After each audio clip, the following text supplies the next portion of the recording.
जाति जनगणना को लेकर अब तक कांग्रेस बीजेपी को घेर रही थी, लेकिन कर्नाटक में ऐसा खेल हो गया कि अब कांग्रेस खुद बैकफुट पर आ गई है और कल तक डीके शिव कुमार से लड़ रहे सिद्धरमैया अब सीधा सीधा कांग्रेस आला कमान के खिलाफ ही मोर्चा खोल चुके हैं। अब इसे कांग्रेस आला कमान का दुर्भाग्य ही कहिएगा या कुछ और। उन्होंने जिस मुख्यमंत्री को राज्य चलाने भेजा था वो अब पार्टी ही हिलाने पर उतर आया है। सिद्धरमैया फिलहाल सीएम पद से इतना चिपके हुए हैं जैसे कुर्सी से उनका जन्म जन्म का नाता हो। अब तक तो सिद्धरमैया अपनी लड़ाई सिर्फ डीके शिव कुमार से लड़ रहे थे, लेकिन अब मामला एक कदम और आगे बढ़ गया। सिद्धरमैया ने सीधे तीर कांग्रेस आलाकमान की छाती में उतार दिया और मजे की बात यह कि उन्होंने ये सब बड़ी मासूमियत से ये कहते हुए कर दिया कि जाति जनगणना रद्द करने का फैसला उनका नहीं बल्कि दिल्ली दरबार का था। कांग्रेस के संस्कारों को धता बताते हुए सिद्धरमैया ने आलाकमान को उस कटघरे में ला खड़ा किया जहां आमतौर पर किसी विपक्षी नेता को खड़ा किया जाता है। कांग्रेस में परंपरा रही है कि गुनाह कोई करे और उसका दोष किसी दूसरे पर डालो और सारा श्रेय आलाकमान को दो, लेकिन अब पहला मौका है जब मुख्यमंत्री खुद कह रहे हैं कि गलती तो दिल्ली दरबार ने की। राहुल गांधी और मल्लिकार्जुन खड़गे बेचारे ये समझ नहीं पा रहे कि गलती सिद्धरमैया की है या किसी दूसरे की।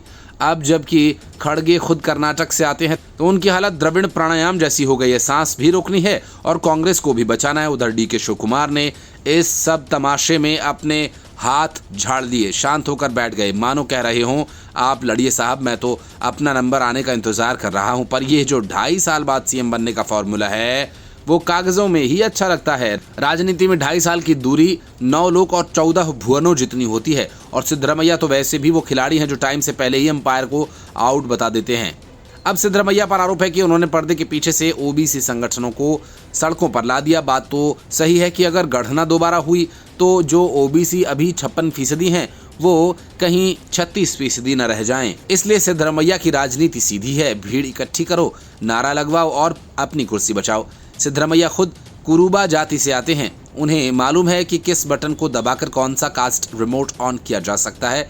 लिंगायत और वुक्कालिगा समुदाय पहले से ही नाराज हैं क्योंकि उनकी गिनती में कटौती कर दी गई है, लेकिन जिनकी गिनती ज़्यादा बताई गई यानी ओबीसी और मुस्लिम वो डर रहे हैं कि दोबारा गिनती हुई तो उनका ताज उड़ जाएगा। ऐसे में ये प्रदर्शन जातिगत गिनती का मुद्दा नहीं बल्कि राजनीतिक विजन तौलने का तरीका है। कुल मिलाकर कर्नाटक में कांग्रेस आलाकमान के हाथ से कमान खिसक रही है। एक तरफ सिद्धरमैया का खेमा विद्रोह कर रहा है, दूसरी तरफ डीके शिव कुमार बीजेपी नेताओं से मिलकर भविष्य की योजना बना रहे हैं। कांग्रेस के हाईकमान के लिए ये एक चेतावनी है, जब आपके नेता आपकी नीतियों के खिलाफ प्रदर्शन करवाने लगें तो समझ लीजिए पार्टी नहीं सर्कस चल रहा है। Bureau report, news of India. सियासत में मस्खरी चलती है, लेकिन पंजाब की सियासत में मस्खरे ही फिट बैठते हैं। स्टेज से लेकर टीवी शोज में मस्खरी करते भगवंत मान पंजाब के सीएम बन गए, लेकिन नवजोत सिंह सिद्धू ने इतना हंगामा काटा कि सीएम बनाना तो दूर एक विधायक तक नहीं बन पाए। लेकिन लगता है कि सिद्धू ने हार नहीं मानी और फिर वे मंच पर लौट आए अपने पूरे अंदाज के साथ, शेर और शायरी के साथ, पुराने आरोपों का खंडन करते हुए। बयान वही पुराना कि मैं राजनीति में बदलाव के लिए आया हूं, धंधा करने नहीं। ऐसे में सवाल यह है कि अगर वो धंधा करने नहीं तो फिर कांग्रेस में इतने वर्षों से टिके कैसे हो। दरअसल सिद्धू का कांग्रेस से मोह भंग भी एक फुल टाइम इमोशनल ड्रामा है। जब कैप्टन अमरिंदर सिंह सत्ता में थे तो सिद्धू पार्टी में न्याय की मशाल लिए घूम रहे थे। जब कैप्टन को हटा दिया गया तो नए सीएम चरणजीत सिंह चन्नी पर भी सिद्धू को भरोसा नहीं हुआ। साल 2022 में जब आम आदमी पार्टी ने कांग्रेस को पटकनी दी तो विश्लेषक नहीं खुद कांग्रेस के नेता दबी जुबान में सिद्धू को हार का गॉडफादर कहने लगे। लेकिन सिद्धू को इससे कोई फर्क नहीं पड़ा क्योंकि वे राजनीति को सेवा मानते हैं, भले ही वे सेवा का स्वर इतना ऊंचा हो कि पूरी पार्टी बहरी हो जाए। अब 27 की बिसात बिछ रही है और कांग्रेस फिर से मैदान में उतरने की सोच रही है, मगर डर यह है कि कहीं फिर से सिद्धू फैक्टर पार्टी की बखिया ही न उधेड़ दे। और डर भी क्यों ना हो, कांग्रेस के लिए सिद्धू वो घर का शेर है जो घर के ही पर्दे फाड़ने में यकीन रखता है। सिद्धू अमृतसर के नए प्रेस क्लब में प्रकट हुए और सत्ता में बैठे लोगों को फिर से आड़े हाथों लिया। बोले पंजाब माफिया चला रहा है। और अब इस पर सवाल उठता है कि जब 30 साल से माफिया पंजाब चला रहा था तो आप उस सिस्टम का हिस्सा रहकर क्या कर रहे थे। सिद्धू कहते हैं कि 15 साल की राजनीति में मुझ पर एक भी आरोप नहीं। ये बात सही है कि उन पर कोई घोटाले का आरोप नहीं, मगर पार्टी तोड़ने की नीति का पेटेंट उनके पास जरूर है। उन्होंने साफ कर दिया कि राजनीति मेरा मिशन है, लेकिन उनका मिशन कभी कांग्रेस को टारगेट करता है, कभी आम आदमी पार्टी को और कभी खुद को। सिद्धू की पत्नी नवजोत कौर भी अब राजनीति में वापसी की तैयारी कर रही हैं। यानी घर घर सिद्धू, मोहल्ला मोहल्ला सिद्धू। और अब जब Sidhu the great Indian Kapil show में भी लौट रहे हैं तो यही कहना पड़ेगा कि मंच कोई भी हो, सिद्धू का डायलॉग तय होता है, मैं अलग हूँ, मैं सिद्धांत वाला हूँ और बाकी सब माफिया। जैसे जैसे 2027 का चुनाव नजदीक आएगा, कांग्रेस को यह तय करना होगा कि सिद्धू को साथ रखना है या शो में भेजना है, क्योंकि सिद्धू खुद को राजनीति का विनाशक नहीं सुधारक मानते हैं और भले ही सुधार के चक्कर में पार्टी का कबाड़ा ही क्यों ना हो जाए। Bureau report, news of India. 18 जून की शाम एक राजनीतिक कहानी की तरह थी। एक थे अमेरिका के राष्ट्रपति डोनाल्ड ट्रंप, जिनकी राजनीति में वाहवाही लूटने की भूख इतनी ज्यादा कि पाकिस्तान और भारत के बीच हुए संघर्ष विराम का क्रेडिट भी झपट लेना चाहते हैं। दूसरी तरफ भारत के प्रधानमंत्री नरेंद्र मोदी, जो शब्दों में कम और एक्शन में ज्यादा यकीन रखते हैं। दोनों नेताओं की 35 मिनट तक बातचीत सिर्फ कूटनीतिक संवाद नहीं बल्कि एक राजनीतिक बयान बन चुकी है। डोनाल्ड ट्रंप ने दावा किया था कि उन्होंने भारत और पाकिस्तान को फोन कर कहा कि मैं तुम्हें बहुत ट्रेड दूंगा, युद्ध खत्म कर दो। ट्रंप का ये बयान जितना हॉलीवुड स्टाइल है उतना ही हास्यास्पद भी, क्योंकि क्या भारत एक ट्रेड डील के लालच में अपनी संप्रभुता गिरवी रखना पसंद करेगा? शायद ट्रंप भूल गए कि ये 1990 का भारत नहीं, ये वो भारत है जो सर्जिकल स्ट्राइक और बालाकोट के बाद ऑपरेशन सिंदूर को अंजाम देता है। विदेश सचिव विक्रम मिस्री ने जिस अंदाज में मोदी का संदेश पढ़ा वो किसी स्क्रिप्ट से कम नहीं था। मोदी ने साफ कहा कि भारत पाकिस्तान की गोली का जवाब भारत गोले से देगा। भारत को ट्रेड डील का कोई लालच नहीं, आतंकवाद के खिलाफ किसी भी तरह का समझौता नहीं होगा।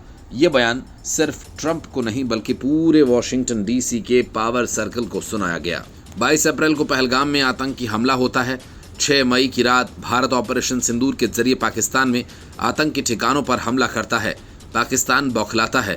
7 मई को जवाबी हमला करता है, लेकिन जवाबी कार्रवाई की जो परिभाषा भारत ने तय की उसने पाकिस्तान की सैन्य महत्वाकांक्षा की हड्डियां चटका दी।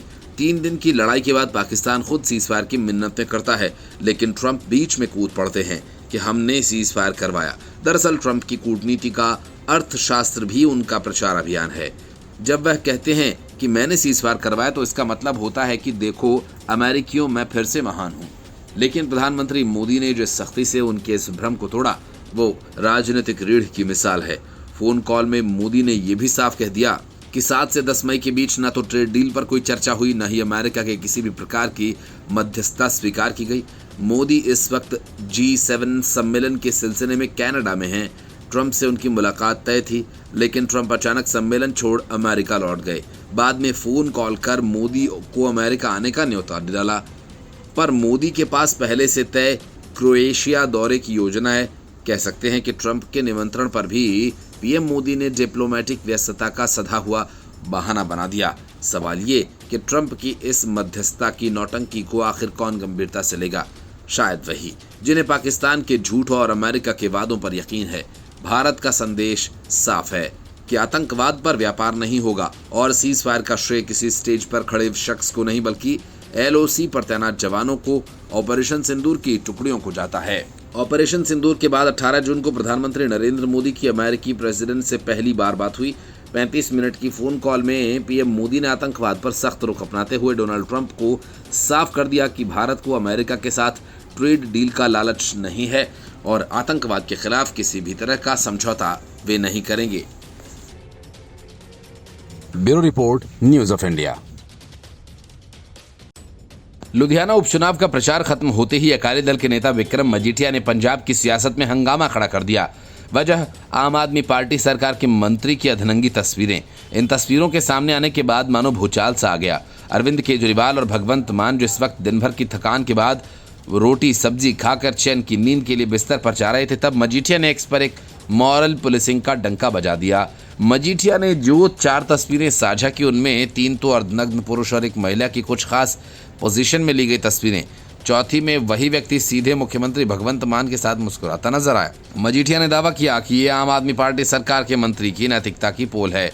फिर क्या था, उन्होंने इसे नाम दिया सेल्फी कांड और देखते ही देखते राजनीतिक तमाशे का ट्रेलर वायरल हो गया। सवाल ये नहीं कि तस्वीरें असली हैं या नकली, सवाल ये कि चुनाव से ऐन पहले किस संयोग वर्ष ये कांड सामने आया। मजीठिया की टाइमिंग ऐसी रही कि मानो उन्होंने अपने मोबाइल के अंदर टाइम बॉम्ब सेट कर रखा हो। प्रचार थमते ही बटन दबाया और सियासी विस्फोट हो गया। इस पर मंत्री रवजोत सिंह बिट्टू ने भी फोटोशॉप्ड नैरेटिव का जवाब सोशल मीडिया पर दे मारा। उन्होंने दावा किया कि ये सब एआई यानी आर्टिफिशियल इमेजिनेशन का कमाल है और ये तस्वीरें उनकी पुरानी पत्नी के साथ हैं। उन्होंने इसे न सिर्फ दलित कार्ड से जोड़ा बल्कि इसे आम आदमी पार्टी की संभावित जीत से घबराया विपक्ष की चाल बता डाला।